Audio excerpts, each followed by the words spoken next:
E, Jorge, você já pode começar, a palavra é sua. O título da comunicação do Jorge é "Não fará coisa alguma sem a opinião do econômico, uma proposta de análise teórica viável para práticas econômicas pré-capitalistas a partir do caso do monarquismo cópita do Egito Tardo Antigo". Obrigado, Jorge. Obrigado, professor. Então, todos estão me ouvindo bem e conseguindo visualizar a apresentação. Bom, antes de começar propriamente, não posso deixar de agradecer e expressar toda a minha satisfação de estar aqui compartilhando a mesa com vocês, né? Especialmente o professor Paulo, que está na coordenação aqui da nossa mesa 1, o professor Wendel, né? Conhecido aí de longuíssima data, e também fazer uma menção especial à queridíssima Rosiane Rigas, que eu já observei que está por aí, também a professora Leila Rodrigues, né? Então, dando início aqui propriamente, eu sou doutorando do programa de pós-graduação em História lá da Rural e também sou membro externo, né, colaborador externo do PEN-UERJ. E na minha atual pesquisa de doutorado, meu objeto de pesquisa são as formas de produção, né, basicamente produção material, do monarquismo cópita, né, dos séculos IV ao VI. Bom, por si só, esse objeto, esse tema já é um tanto quanto complicado, porque, inclusive, como a gente pode observar, até aqui mesmo no evento, olhando a programação, são poucas as pessoas que se debruçam ao estudo de questões, pelo menos atualmente, né, o estudo de questões voltadas para aspectos econômicos, né, quando se trata de antiguidade e até mesmo Idade Média, o que não é uma exclusividade desse evento, do PEN-UERJ, né, em outros eventos, e até em publicações de periódicos, outros campos da história, né, digamos assim, outros tipos de objeto que acabam ganhando maior expressão. Então, por si só, isso já se apresenta como uma certa dificuldade. E fora isso, estou na fase da pesquisa que eu estou buscando exatamente compreender teoricamente como é que se dão as relações com o meu objeto de pesquisa. Bom, e para tentar entender, pelo menos em algum aspecto, eu proponho essa ideia que trago aqui para os amigos, para as amigas hoje. Bom, já começando lá, evidentemente, com um problema, né? Problema de que as sociedades antigas e medievais também, apesar de, logicamente, estabelecerem relações econômicas, não é? Em diferentes níveis, essas sociedades elas não produziram uma sistematização teórica, vamos dizer assim, a respeito dessas próprias atividades, né, que praticavam, né? Não é que o tema era totalmente ausente, né? Tem, por exemplo, o caso do Xenofonte, enfim, mas era um outro tipo de economia que estava sendo abordada ali. E aí a sistematização mesmo da economia, da maneira como a gente entende hoje em dia, ela só vai se fundamentar de fato a partir lá do século XIX, com autores como Marx e Weber, e pensando, né, voltados, preocupados para pensar as dinâmicas do capitalismo, né? De modo que lançar mão, se valer de algumas dessas teorias, de alguns desses instrumentos pensados para esse tipo de economia, para observar questões da antiguidade, da Idade Média, se torna inviável, né? E aí isso se apresenta como um dos principais problemas, né? Porém, como diz o próprio Finlay, inclusive vou abordar isso um pouquinho mais à frente, não é porque essas sociedades antigas e medievais, de repente, não se preocupavam, enfim, em produzir uma sistematização da economia, não é por isso que nós, hoje em dia, vamos deixar de observar como se davam as relações econômicas dessas sociedades, né? E aí Ciro traz o seguinte questionamento, né? Primeiro de tudo, se é possível, de fato, observar a economia. Ele cita do mundo greco-romano, mas eu acabo ampliando isso para o mundo antigo de uma maneira geral e até, por que não, para a Idade Média, né? Ou seja, se é algo viável, de fato, estudar a economia dessas sociedades. O próprio Ciro diz que sim, diz que acredita que sim, com algumas ressalvas, como, por exemplo, para ele, diferentemente desses sistemas econômicos a partir do 19, olhar para o que a gente pode entender como uma economia para as sociedades antigas e medievais, a gente não pode ter um olhar universalizante, né, sobre aquelas relações econômicas. E aí ele argumenta o porquê. Porque para o Ciro, por exemplo, como se organizava economicamente as cidades-estado, né, era a partir de um modelo bastante diferente, por exemplo, das cidades no Oriente Próximo, do Antigo Oriente Próximo, que não se baseavam no modelo de cidade-estado, mas sim no modelo que ele chama de templo-palácio, né? Ou seja, então, só por essa forma de organização, e até dos critérios de organização, até do poder mesmo dessas sociedades, seria inviável observar essas relações econômicas a partir de critérios, de sistemas e de teorias mais universalizantes, né? E aqui a questão que o Philem chama a atenção, né, de não é porque os antigos e medievais não sistematizaram que nós não deveremos nos debruçar a estudar, né, esses eventos históricos. Para o Philem também vale essa questão de observar cada caso e não universalizar, né? Não entender a economia no mundo antigo, a economia no mundo medieval como algo único, né?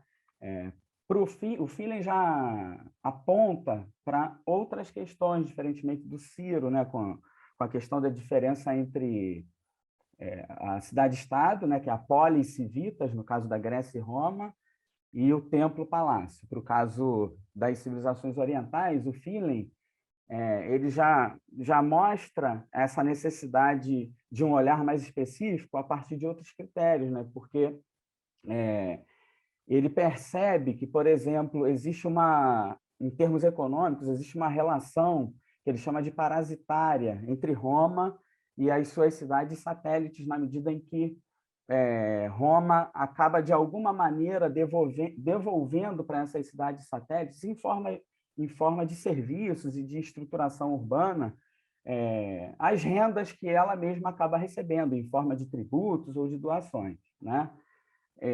E também que existe uma relação semelhante, não só de Roma em relação às cidades satélites, mas em relação às cidades e o campo, né? Nesse ambiente, que se parece com esse tipo de relação, porque, para o Philem, as cidades é o local onde se encontra a produção artesanal e o campo, onde se encontra a produção agrícola, a produção de alimentos, né? E, de certa maneira, um ambiente acaba alimentando ou contribuindo com o outro, né? Do modo que a cidade fornece para o campo esses bens artesanais que o campo não produz e o campo fornece para a cidade a produção agrícola, né? Os alimentos que a cidade em si não produz. Bom, diante de todas essas especificidades, né, que esses autores acabam apontando para demonstrar que a gente não pode observar essas economias a partir de um critério universalizante, eu começo a pensar o meu próprio objeto, né? Onde se encaixaria, então, o que eu entendo como uma economia monástica ou os aspectos produtivos do monaquismo copta inseridos nesses sistemas apontados pelo Ciro e pelo Philem, né? E aí eu começo a perceber algumas coisas que dizem respeito ao seguinte: é como se a economia monástica, ou a forma de organização econômica do monaquismo copta,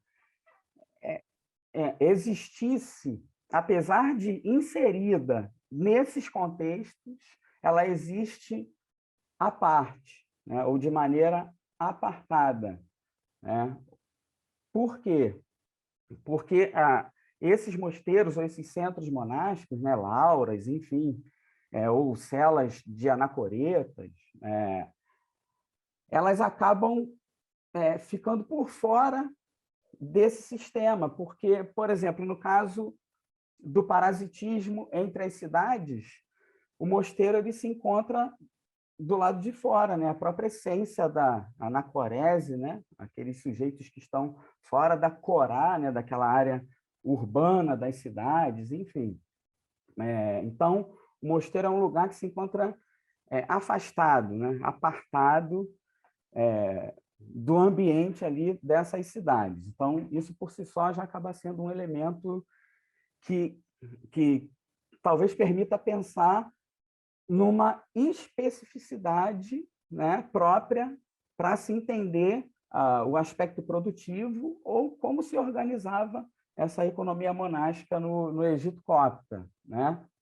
E também em relação à própria questão colocada pelo Finlay da cidade como centro produtor artesanal e o campo como centro produtor agrícola. Quando a gente pensa essa ideia, olhando para esses centros monásticos, aí principalmente os mosteiros, na verdade o mosteiro ele é ao mesmo tempo um centro de produção artesanal e também um centro de produção agrícola. Ou seja, a gente percebe ali que é como se agissem forças centrípetas e centrífugas, no sentido de que uma força centrípeta seria toda uma organização voltada para uma produção que se volta para dentro do mosteiro ou para dentro de determinado centro monástico. Enquanto a atividade centrífuga, apesar de ser uma produção que é voltada para fora dos centros monásticos, ela é feita e é organizada por esses centros, né? E aí eu trago dois exemplos, por exemplo, de força centrípeta, ou seja, aquela atividade produtiva que é feita e é voltada para dentro da comunidade monástica, a produção agrícola, né? Onde os próprios mosteiros produziam esses produtos agrícolas, né? E como atividade centrífuga, ou seja, aquelas que são agenciadas pelos mosteiros, mas que não se destinam necessariamente a alguma atividade para dentro do mosteiro, mas sim para fora, é a produção das queiriai. As queiriai eram umas espécies de cordõezinhos parecidos com cadarços de sapato, né? Que alguns locais tinham o costume ainda de, nos seus ritos funerários, embalar os corpos, né, com tecidos, e essas queriais, esses cordõezinhos, eles serviam não só para fazer a amarração ali dos tecidos com o corpo, mas também para ornamentar. Ou seja, isso era uma demanda, na verdade, que não era uma demanda interna do mosteiro, era uma demanda externa, né? Então, a gente percebe como que esses mosteiros eles atuam no aspecto da produção a partir de forças centrípetas e centrífugas, né? E aí chama a atenção os apontamentos do professor Marcos Caldas, que é meu orientador, para que a gente passe a observar o nível material da religião, né? Ou seja, a materialidade que, direta ou indiretamente, permite aquele grupo religioso dar conta de exercer e praticar as suas crenças, os seus rituais e a sua própria liturgia, né? Por exemplo, a produção agrícola evidente em grande parte dos mosteiros ali no Egito Cópita era a produção panificadora, né? Produção de pão, né? E a gente sabe que, além de servir como alimento, é também um elemento simbólico bastante presente no cristianismo, né? Ou seja, um elemento litúrgico, né? Por conta da prática do ritual da Eucaristia. Então, passar a observar alguns aspectos da religião em seu nível material. Aí a gente acaba caindo num outro problema, que que inclusive algumas pessoas que produzem uma história econômica, né, essa já voltada para pós-século XIX, inclusive criticam, às vezes, o uso do pensar econômico para sociedades antigas e medievais. 5 minutos, Paulo? Isso, desculpa, Jorge. Não, isso apareceu aí, eu já fiquei ligado aqui. Que é o seguinte, a inexatidão, né? A inexatidão de alguns dados, né? Já que eles não produziam documentação propriamente com a intenção, né, contábil ou nada desse tipo, então a gente tem que acabar trabalhando com essa inexatidão. Por exemplo, o catálogo de Melécio, né? Que ele conseguiu ir catalogando uma série de mosteiros ao longo do Nilo, mas que eram mosteiros que deveriam ser readmitidos ao credo oficial, né, já que, porque se envolveram em questões lá do cisma meleciano. Quer dizer, só aí a gente contabiliza, através desse catálogo de Melécio, a gente contabiliza cerca de 42 mosteiros, né? Isso só considerando os que seriam readmitidos, né? Fora os outros que não se envolveram com o cisma meleciano. Então, a gente tem que acabar flexibilizando essa metodologia para lidar, às vezes, com uma ausência de alguns dados, né? E dependendo do caso, nem sempre trabalhar com números muito exatos, né? E aí eu proponho, para entender essa organização econômica, finalizando, né, desses centros monásticos no Egito Cóptico, a Tardo Antigo, a ideia de economia oikos ou de oikonomia, né, que o Xenofonte desenvolveu lá no Econômico, né, que nada mais seria que uma espécie de economia doméstica ou administração do lar, né? Isso acaba se tornando viável porque, por exemplo, autores como o próprio Finlay e o Emmanuel Buzon já usaram a ideia de economia oikos não para entender o aspecto doméstico, né, daquelas sociedades antigas, mas para entender alguns centros urbanos como uma espécie de grande oikos ou de oikos ampliado. Lembrando que oikos seria traduzido como casa, mas não só a estrutura física da casa, mas sim tudo que é produzido ali, todos os seus bens e todos os seus habitantes, diferente de oikia, que aí sim é a casa apenas enquanto uma estrutura física. E a gente consegue fazer uma espécie de aproximação dessas ideias a partir de fontes monásticas do período. Porque, por exemplo, na regra de Pacômio, que é considerada aí a primeira regra, né? A partir da tradução latina de Jerônimo, né, que é o que nós temos para se trabalhar, apesar deles utilizarem já o termo mosteiro, eles utilizam ostensivamente, né, no caso Jerônimo traduz, permanentemente, ao longo de toda a regra, o termo domus, né, que é casa, mas que pode ser usado para traduzir o oikos do grego, né, ou do cópita, no caso. Ou seja, então, as próprias pessoas da época já entendiam, de certa forma, aquele mosteiro, aqueles centros monásticos, aquelas comunidades monásticas, como uma espécie de casa, tanto que eles próprios se voltavam, se utilizavam do termo oikos ou domus, né, na tradução do Jerônimo, para dar conta de explicar o seu ambiente, né? E, além disso, algumas outras nomenclaturas, como, por exemplo, a própria ideia de a gente ter um abade, né, que significa pai, como a liderança, né, daquela comunidade monástica, lá como o pater familias, que era também o administrador do lar dentro do oikos, né?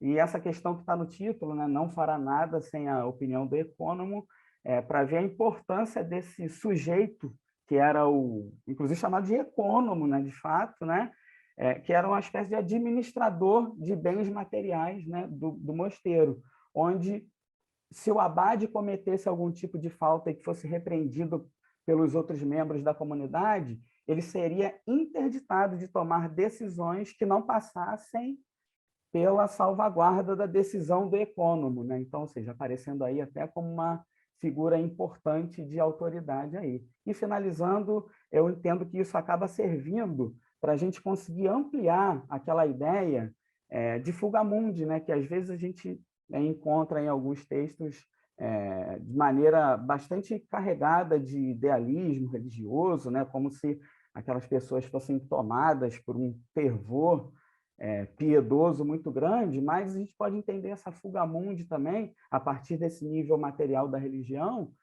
percebendo que esses mosteiros tinham toda uma dinâmica econômica, né, de negociações e de conflitos com o seu ambiente externo, e pelo fato de não participarem desses modelos da cidade-estado, do templo-palácio e do parasitismo entre cidade e campo, né, por se tornar um modelo à parte, isso traz para a gente uma nova ideia, um novo sentido do que podia ser entendido como fugamundi. É isso, gente. Eu agradeço a atenção de todos. Muito obrigado.